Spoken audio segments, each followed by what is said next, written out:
மட்டும் சொல்லிட்டு நான் ஒரு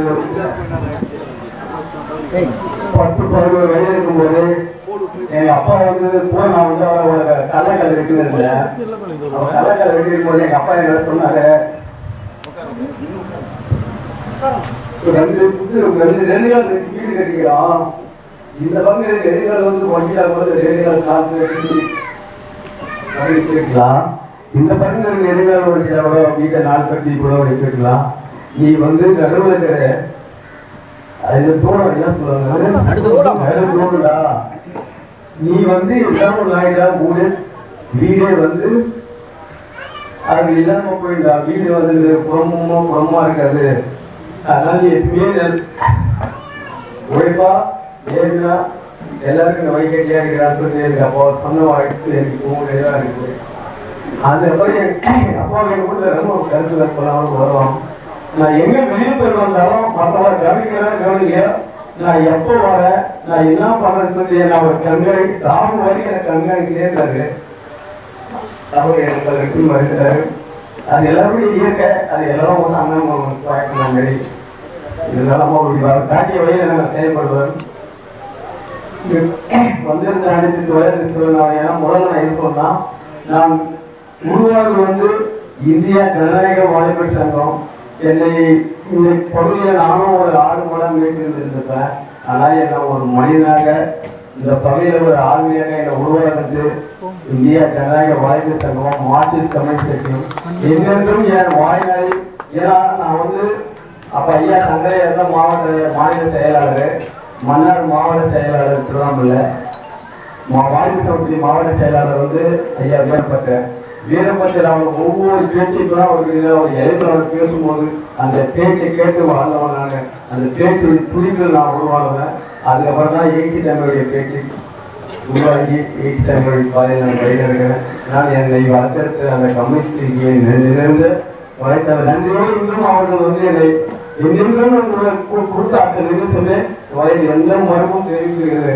அவர்களுக்கு என்னை நெஞ்சிலிருந்து நன்றியை தெரிவித்து கொள்கிறேன். அடுத்தது வர்க்கீசன் அவர் சொல்றது அன்னைக்கே வயசுலாம் கணக்கேன்னா அன்னைக்கு அப்போ நம்மதான் அவரு எவ்வளோ நம்ம கருத்தையோ தெரிவிக்கிறது. அதனால நான் எப்பயுமே அந்த நான் எதுவுமே இருந்தாலும் நான் எப்போதான் கூப்பிடலாம் அப்படியே நான் எவ்வளோ பண்ணியிருந்தாலும் அப்படின்னு சொல்றாரு. எந்த காலத்துலையும் எந்த பாடலையும் உண்மையா அந்த காவல்துறை ஆட்சி முதல் கூட்டுவாய் நான் தான். காவல்துறை பசங்க பிரச்சனை பொதுவுக்கு எஸ்ஐ கூட சேர்க்கணும். ஆனால் நாங்கள் ஆளே இல்லை. ஆனால் 10 கூட்டுவாய் என் காட்டில் ராஜீவா தலைவர் தான் 100 பேர் வந்தாரு. என் பேர் தான் 10 கூட்டுவாய் போட்டாங்க.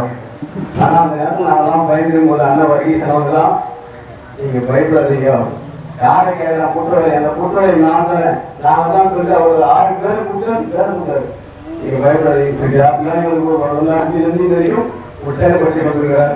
அண்ணனுக்கு என்னுடைய நன்றி. அதே எங்களுடைய மாவட்ட செயலர் அக்கா வளர்ந்து வந்த பிறகு உண்மையாகவே இந்த இயக்கத்தில் அனைவரையும் அரவணைச்சு எவ்வளவு சிரமங்கள். ஏன்னா நம்ம ஒரு இயக்கத்தை சொல்லிக்கலாம், நம்ம உடம்பு படிக்கலாம், இந்த சமூகம் சொல்ல முடியாது. இந்த இயக்கத்தை வயது அவ்வளவு சிரமம். இந்த ஏழை மக்களை ஆளுமையாக உருவாக்கி அவரை வழிநடந்து அவருடைய சிரமம் அதேபோல சிறப்புகளுக்கு பொறுப்பேற்று கொண்டு எங்களை எல்லாம் அரவணைத்து வழி நடத்தி கொண்டிருக்கோம். அக்கா வளர்மதி குடும்பத்தில் அண்ணா ராஜா போல மற்றும் என் உடன் படித்த என்னுடைய அறிவு நண்பன் நாட்டு படிக்கும்போது 7ஆவது படிப்போம். நாட்டு வீட்டிலும் போவாங்க, நாட்டு கேள்வி அதே மாதிரி சேகரி நண்பன் நாட்டு வீட்டில ஆயிட்டாரு. சேகரிக்கு நெஞ்சு நிறுத்த நன்றி. அப்புறமே நான் பன்னீர் ஒரு 6 எங்களுக்குலாம் விழாவெல்லாம் போடுது நம்ம பண்ணி சொல்லிக்கிறாங்க. அப்போ எங்களுக்கு அப்போ ஒரு உண்டு செஞ்சு போடுனாக்கா நம்ம ஒரு 6 பண்ண முடியாது.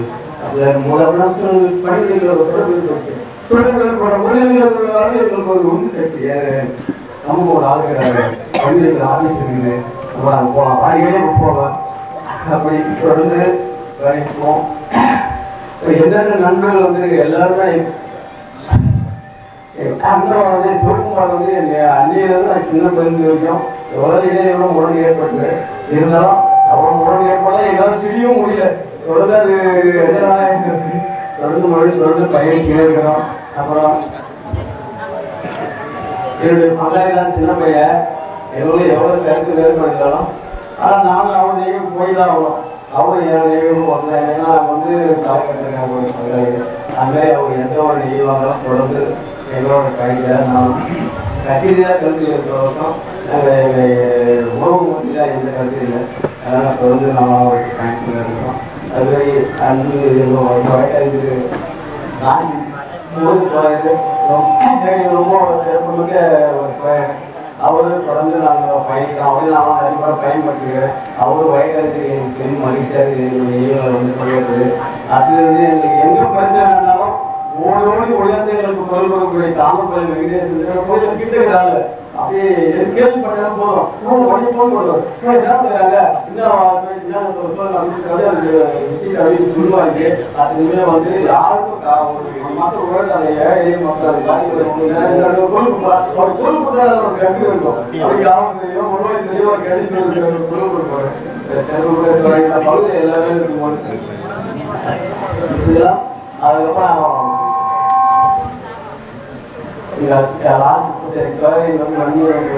ஃபோன் பண்ணி ஏன்னா இன்னும் ஒரு குடும்பத்தோடு நான் போகிறேன். எந்த நிகழ்வும் பங்கேற்க அதே சொல்லணும்னு சொல்லி ரொம்ப வருத்தப்பட்டாரு. இனிமேல் எந்த நிகழ்வாக இருந்தாலும் நான் எங்களை வந்து நீங்கள் வந்து எடுத்து தாண்டி நம்ம குடும்பமோ நிகழ்வாக நீங்கள் நினைக்கிறேன். எந்த நிகழ்வாக எனக்கு கமெண்ட் சொல்லுங்க. எங்கள் அப்பா எனக்கு சொல்லாமல் ரொம்ப வருத்தப்பட்டேன். எனக்கு சொன்னாங்க எங்கள் நோய் நல்லவர்கள் குடும்பமாக அக்காவுடைய எப்பவும் பத்திரமே